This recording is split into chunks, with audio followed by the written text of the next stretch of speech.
कल्पना कीजिए, एक ऐसा इंसान जिसके नाम से पूरा जंगल कांपता था, जिसकी तलवार की चमक देखकर यात्रियों की सांस रुक जाती थी, जिसके दिल में दया नाम की कोई चीज नहीं बची थी।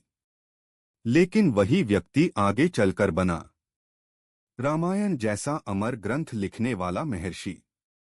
जी हाँ, यह कहानी है इस बात की कि कोई भी इंसान जन्म से महान या पापी नहीं होता, उसे उसके कर्म बनाते हैं। और अगर एक खूंखार डाकू बदल सकता है, तो आपका और मेरा बदलना भी संभव है। इसलिए इस वीडियो को अंत तक जरूर देखिए, क्योंकि यह सिर्फ एक कहानी नहीं, यह आपके जीवन को देखने का नजरिया बदल सकती है। कहानी की शुरुआत जब वह महर्षि नहीं, डाकू था। बहुत समय पहले घने, डरावने और रहस्यमयी जंगलों से भरे भारत में एक डाकू रहता था। नाम था महर्षि वाल्मीकि का पूर्व रूप रत्नाकर। लेकिन उस समय कोई उसे रत्नाकर नहीं कहता था। लोग उसे कहते थे मौत का साया।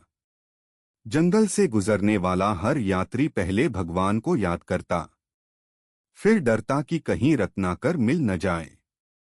उसकी आंखों में कठोरता थी, दिल पत्थर बन चुका था। पर क्या वह हमेशा ऐसा ही था? नहीं, कोई भी बच्चा डाकू बनकर पैदा नहीं होता।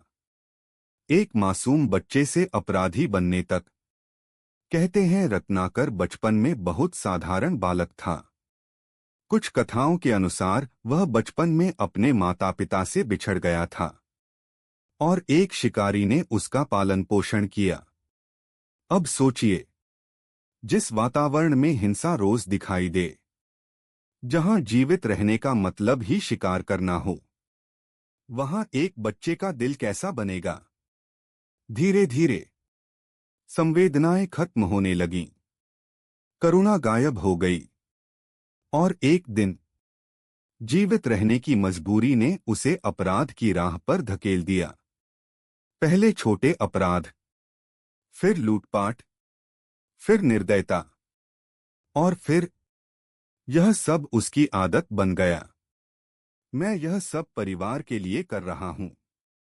रत्नाकर खुद को कभी गलत नहीं मानता था। उसके पास एक मजबूत तर्क था।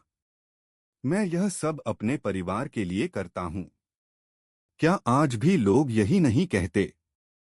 मैं गलत नहीं, परिस्थितियां गलत हैं, मजबूरी है, परिवार के लिए कर रहा हूं। लेकिन सत्य क्या है? गलत काम हमेशा गलत ही होता है, भले ही कारण कितना भी बड़ा क्यों न लगे। रत्नाकर यह बात नहीं समझता था, जब तक कि उसकी मुलाकात एक ऐसे व्यक्ति से नहीं हुई जो उसके जीवन की दिशा बदलने वाला था। वह क्षण जिसने इतिहास बदल दिया। एक दिन जंगल के रास्ते से एक दिव्य पुरुष गुजर रहे थे। चेहरे पर अद्भुत शांति, हाथ में वीणा, होठों पर नारायण नारायण। वह थे देवर्षि नारद। रत्नाकर ने उन्हें रोका, तलवार निकाली और गरजकर बोला, जो कुछ भी है निकाल दो। लेकिन नारद डरे नहीं। उन्होंने भागने की कोशिश नहीं की, बल्कि मुस्कुराए। अब सोचिए, जिससे पूरा जंगल डरता हो, उसके सामने कोई मुस्कुरा दे तो कैसा लगेगा? रत्नाकर पहली बार असहज हुआ। एक प्रश्न जिसने आत्मा हिला दी। नारद ने शांत स्वर में पूछा, तुम यह पाप किसके लिए कर रहे हो? रत्नाकर ने तुरंत कहा, अपने परिवार के लिए। नारद ने फिर पूछा, क्या तुम्हारा परिवार तुम्हारे पापों का भागीदार बनेगा? यह प्रश्न सीधा उसके दिल में जाकर लगा, क्योंकि यह सवाल उसने कभी खुद से पूछा ही नहीं था। उसे पूरा विश्वास था हाँ, मेरा परिवार जरूर साथ देगा। नारद बोले, जाकर पूछ लो। जीवन का सबसे बड़ा झटका। रत्नाकर तेजी से घर पहुंचा। सबसे पहले पत्नी से पूछा, क्या तुम मेरे पापों में भागीदार बनोगी? पत्नी ने कहा, परिवार का पालन करना तुम्हारा कर्तव्य है, लेकिन पाप तुम्हारा अपना है। वह माता पिता के पास गया। उन्होंने भी वही कहा। उस पल रत्नाकर के अंदर कुछ टूट गया। उसे पहली बार एहसास हुआ, मनुष्य अपने कर्मों में हमेशा अकेला होता है। पाप हो या पुण्य, फल खुद ही भोगना पड़ता है। अपराध बोध जो आत्मा को जगा देता है। जब सत्य सामने आता है तो या तो इंसान भागता है या बदल जाता है। रत्नाकर भागा नहीं। वह वापस नारद के पास गया। उसकी आंखों में अब क्रूरता नहीं थी, बल्कि पश्चाताप था। वह उनके चरणों में गिर पड़ा। मुझे बचा लीजिए, मुझे रास्ता दिखाइए। यही वह क्षण था जब एक डाकू मर रहा था और एक महर्षि जन्म ले रहा था। परिवर्तन की शुरुआत, सबसे कठिन युद्ध। नारद ने कहा, राम नाम का जाप करो। लेकिन समस्या थी, रत्नाकर इतना पाप कर चुका था कि वह राम बोल भी नहीं पा रहा था। तब नारद ने उपाय बताया। तुम मरा मरा बोलो। लगातार मरा मरा बोलते बोलते ध्वनि बदलने लगी और वह राम राम बन गया। यही तो जीवन का रहस्य है। कभी कभी हम गलत दिशा से शुरू करते हैं, लेकिन निरंतरता हमें सही जगह पहुंचा देती है।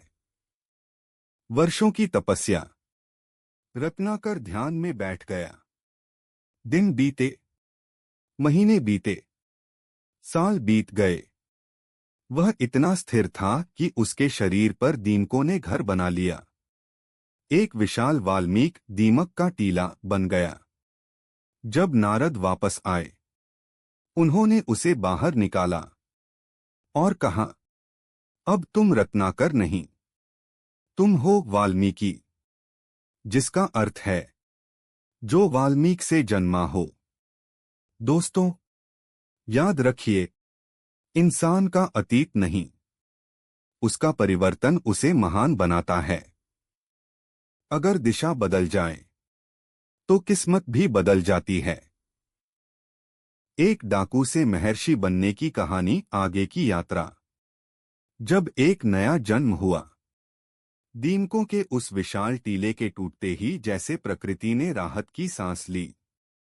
सूरज की किरणें पहली बार वर्षों बाद उस तपस्वी के चेहरे पर पड़ी। वह अब वही रत्नाकर नहीं था। उसकी आंखों में हिंसा की आग नहीं, बल्कि ज्ञान का प्रकाश था। मन शांत, श्वास स्थिर, चेहरा तेजस्वी।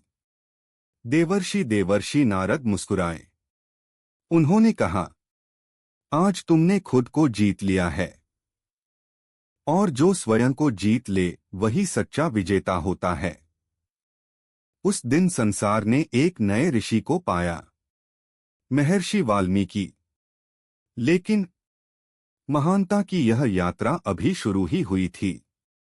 शांति की खोज, जंगल से आश्रम तक। महर्षि वाल्मीकि ने एक सुंदर स्थान पर अपना आश्रम बनाया। चारों ओर हरियाली, पास में बहती शांत नदी, पेड़ों पर चहकते पक्षी और वातावरण में मंत्रों की पवित्र ध्वनि। जो जंगल कभी डर का प्रतीक था, अब वही जगह शांति का घर बन चुकी थी। दूर दूर से लोग आने लगे, कोई ज्ञान लेने, कोई जीवन का अर्थ समझने, कोई अपने दुख हल्के करने। क्योंकि एक बात सब समझ चुके थे, जिसने अंधकार देखा हो वही प्रकाश का सही मार्ग दिखा सकता है। वह घटना जिसने इतिहास बदल दिया।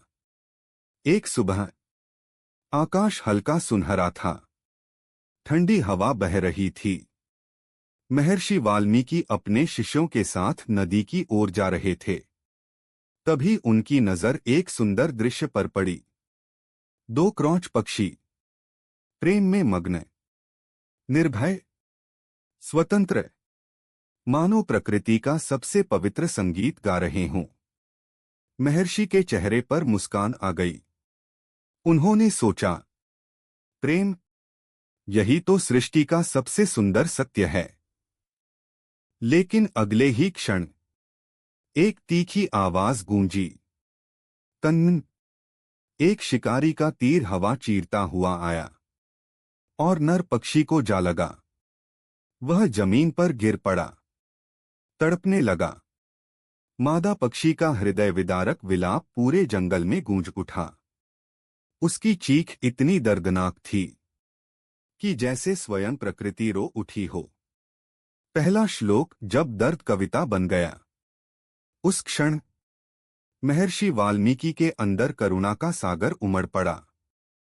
उनके होठों से अचानक शब्द निकले, मां निषाद प्रतिष्ठा त्वमगमः शाश्वतीयः समाः यत्क्रौंच मिथुनादेक मवधीयः काम मोहितम। अर्थ, हे शिकारी, तूने प्रेम में डूबे इस क्रौंच जोड़े में से एक की हत्या की है। तुझे कभी शांति प्राप्त नहीं होगी। यह कोई साधारण वाक्य नहीं था। यह था मानव इतिहास का पहला श्लोक। यहीं से जन्म हुआ संस्कृत काव्य का। महर्षि स्वयं चकित थे। ये शब्द मेरे भीतर से कैसे निकले? तभी उन्हें एहसास हुआ, जब हृदय पूरी तरह शुद्ध हो जाता है तो उससे निकलने वाला हर शब्द मंत्र बन जाता है। दिव्य आदेश जब ब्रह्मा प्रकट हुए, उसी रात आश्रम में दिव्य प्रकाश फैल गया। वातावरण सुगंधित हो उठा और उस प्रकाश से प्रकट हुए ब्रह्मा, सृष्टि के रचिता स्वयं। महर्षि तुरंत उठ खड़े हुए, हाथ जोड़कर प्रणाम किया।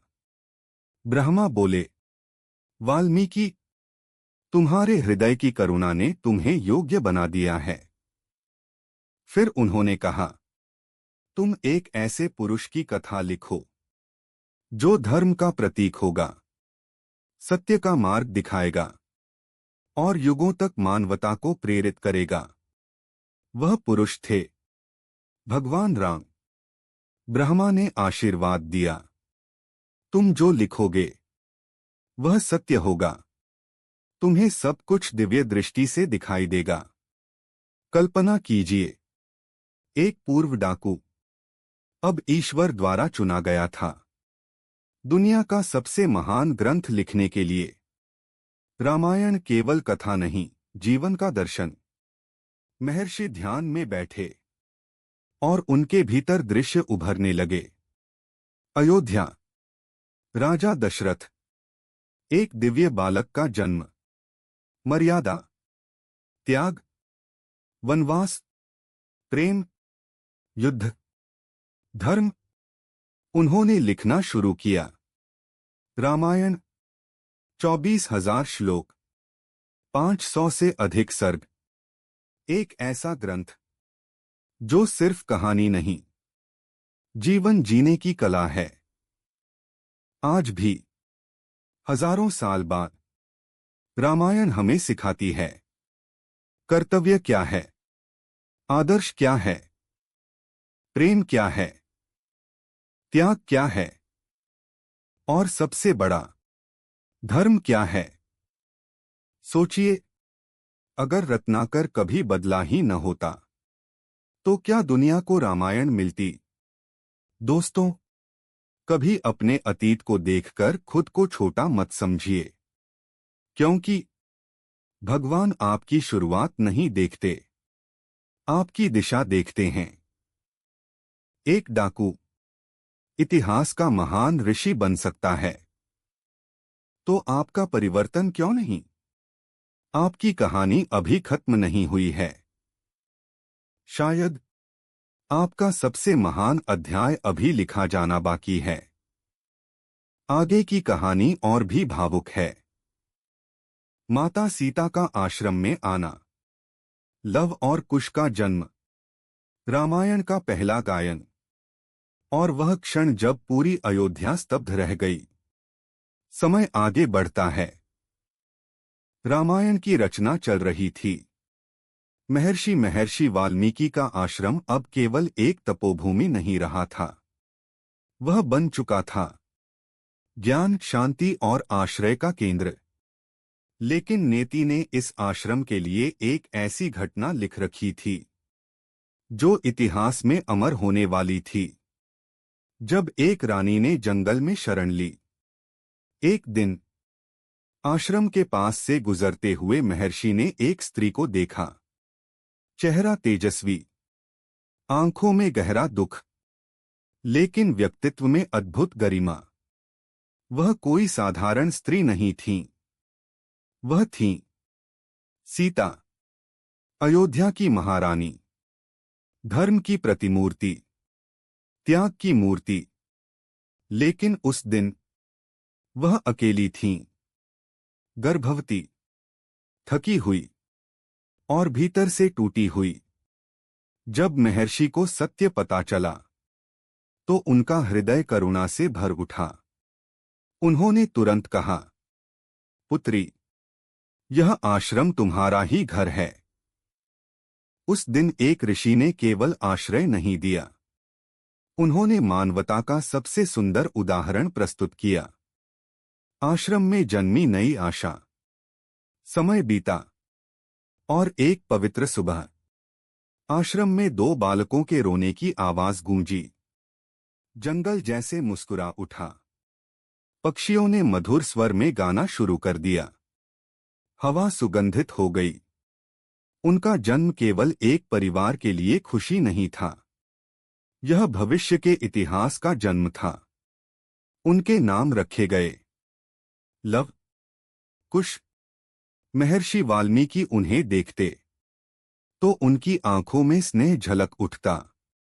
शायद उन्हें पता था, ये दोनों केवल बालक नहीं, एक महान कथा के वाहक बनने वाले हैं। शिक्षा केवल शास्त्र नहीं, शस्त्र भी। महर्षि ने तय किया, इन बच्चों को केवल ज्ञान नहीं, पूर्णता देनी है। उन्होंने उन्हें सिखाया वेदों का ज्ञान, धर्म का अर्थ, सत्य की शक्ति, करुणा का महत्व, लेकिन साथ ही धनुष चलाना भी, क्योंकि धर्म की रक्षा के लिए शक्ति भी जरूरी होती है। लव और कुश असाधारण थे। तेज दिमाग, निर्भीक हृदय और विनम्र स्वभाव। जो भी उन्हें देखता एक बात जरूर सोचता, इनमें कुछ दिव्य है। जब रामायण पहली बार गाई गई, एक दिन महर्षि वाल्मीकि ने सोचा, रामायण केवल लिखने के लिए नहीं है, इसे लोगों तक पहुंचना चाहिए। उन्होंने लव और कुश को पूरी रामायण कंठस्थ करा दी।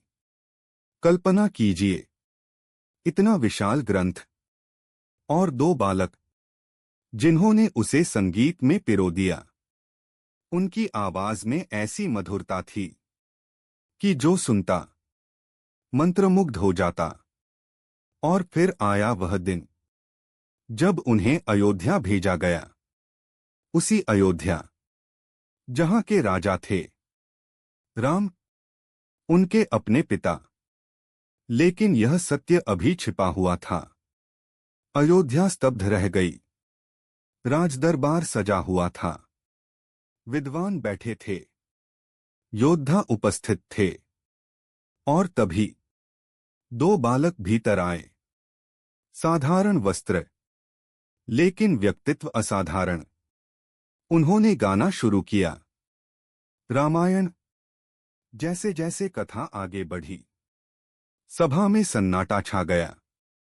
जब राम ने अपने ही जीवन की कहानी सुनी, उनकी आंखें नम हो गईं। उन्हें लगा, इन बालकों को मेरे जीवन के हर भाव का इतना ज्ञान कैसे? पूरी अयोध्या भावुक हो उठी, क्योंकि यह केवल कहानी नहीं थी, यह सत्य था।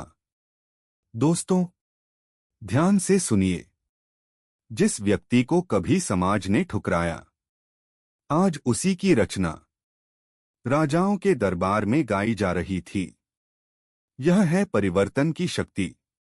इसलिए अगर कभी जीवन में लगे कि अतीत भारी है, तो याद रखिए, भगवान आपके भविष्य पर ज्यादा विश्वास करते हैं। एक गहरा सत्य महर्षि वाल्मीकि ने हमें सिखाया, कोई भी इंसान हमेशा के लिए बुरा नहीं होता। सही मार्ग, सही गुरु और सच्चा पश्चाताप पत्थर दिल को भी संत बना सकता है। अब कहानी अपने अंतिम और सबसे शक्तिशाली चरण की ओर बढ़ रही है। सत्य का खुलासा, पिता और पुत्रों का मिलन, सीता का अंतिम निर्णय और महर्षि वाल्मीकि की अमर विरासत। जब सत्य सामने आया, इतिहास का सबसे भावुक मिलन। अयोध्या का वह दिन, राजसभा शांत थी, लेकिन वातावरण में भावनाओं का तूफान चल रहा था। दो बालक, जिनकी आवाज में जैसे सरस्वती बह रही थी, रामायण गा रहे थे। राजा राम ध्यान से सुन रहे थे। जैसे जैसे कथा आगे बढ़ी, राम का हृदय भारी होता गया, क्योंकि यह केवल कथा नहीं थी, यह उनका अपना जीवन था। उनकी खुशियां, उनका वनवास, उनका संघर्ष, उनका त्याग, सब कुछ।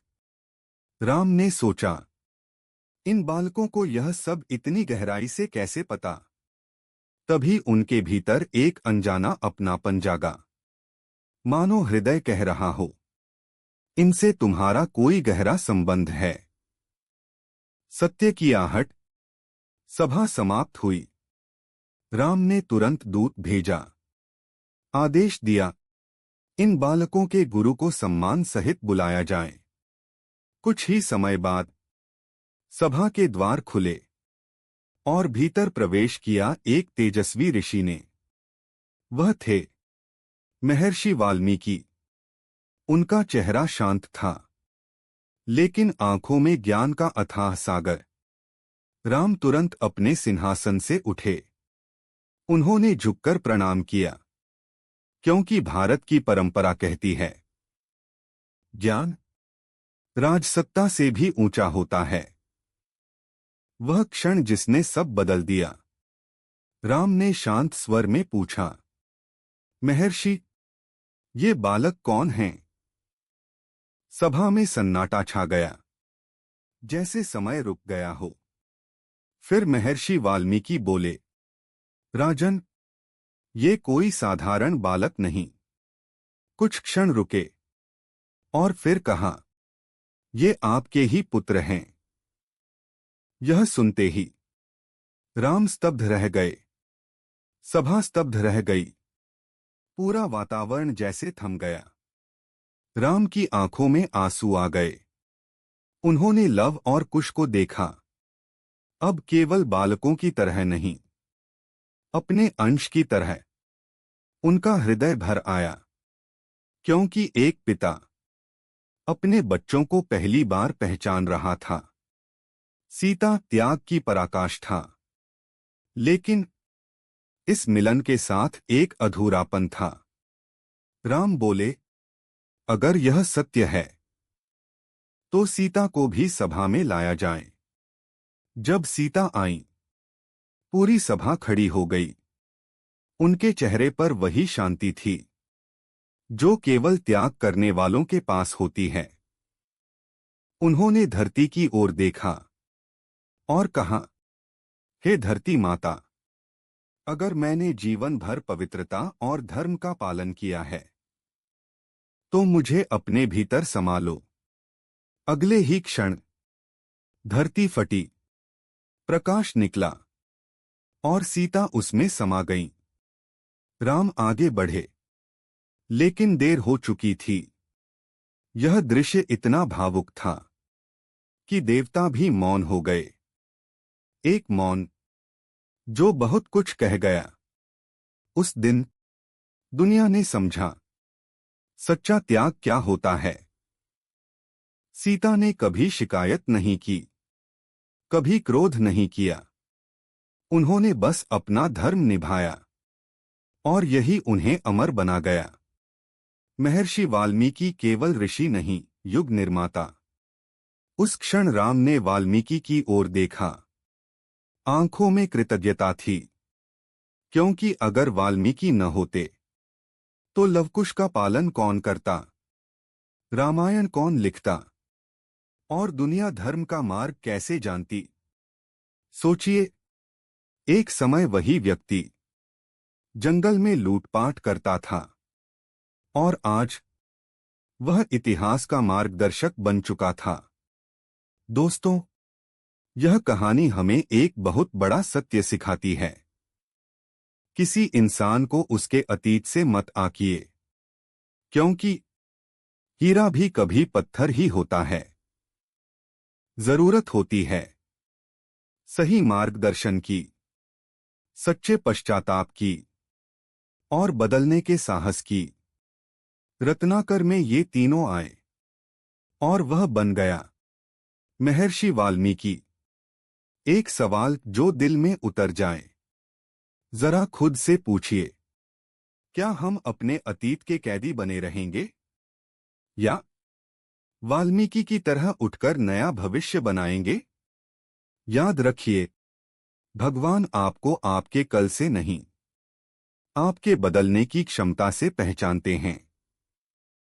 अब केवल अंतिम भाग बाकी है, जहां हम बात करेंगे महर्षि वाल्मीकि की अमर विरासत, क्यों रामायण आज भी जीवन बदल देती है।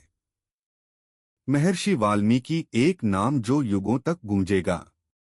समय बीतता गया, अयोध्या फिर अपने जीवन में लौट आई। राजा राम ने धर्म के मार्ग पर राज्य चलाया। लव और कुश बड़े होकर महान योद्धा और ज्ञानी बने।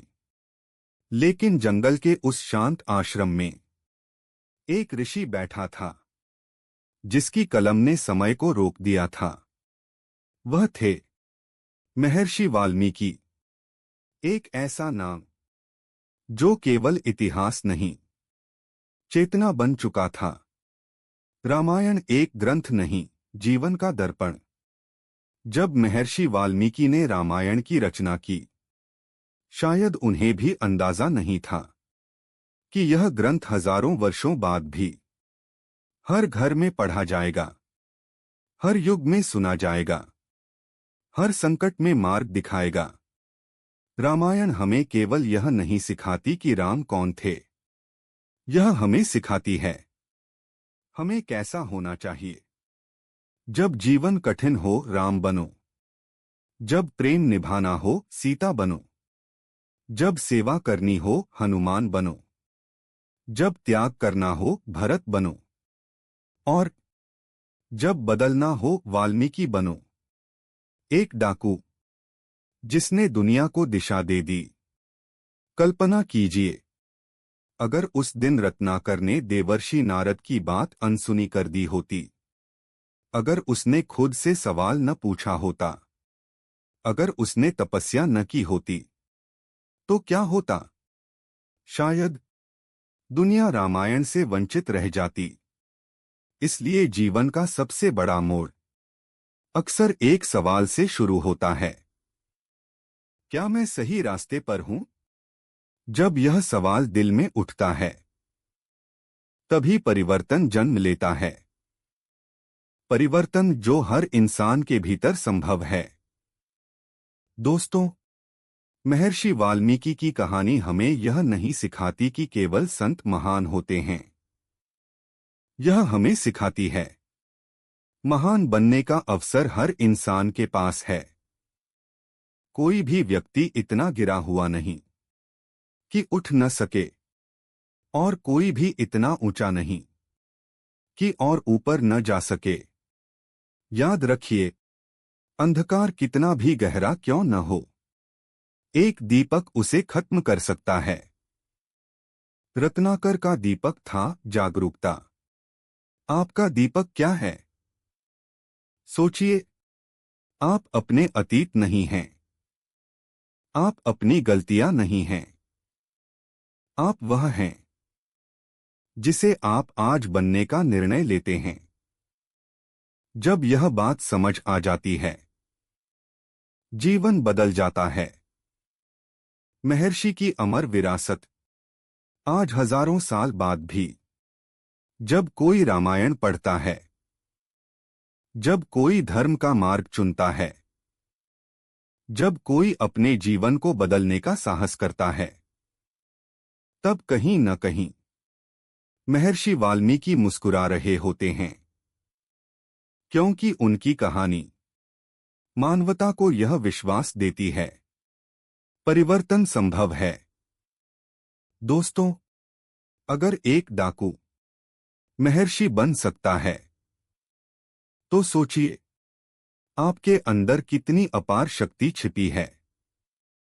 शायद आप अभी अपने जीवन के जंगल में भटक रहे हैं, लेकिन याद रखिए, हर जंगल के पार एक आश्रम आपका इंतजार कर रहा है। बस दिशा बदलने की देर है। अगर इस कहानी ने आपके दिल को छुआ है, अगर आपको लगता है कि हर इंसान बदल सकता है, तो इस वीडियो को लाइक जरूर करें और ऐसी ही सनातन कथाओं और प्रेरणादायक कहानियों के लिए चैनल को सब्सक्राइब करें, क्योंकि यहाँ हम केवल कहानियां नहीं सुनाते, हम जीवन बदलने वाली यात्राएं सुनाते हैं। मैं आपसे विदा लेता हूं, लेकिन जाने से पहले एक बात याद रखिए, आपकी कहानी अभी खत्म नहीं हुई। आपका सबसे महान अध्याय अभी लिखा जाना बाकी है। जय श्री राम।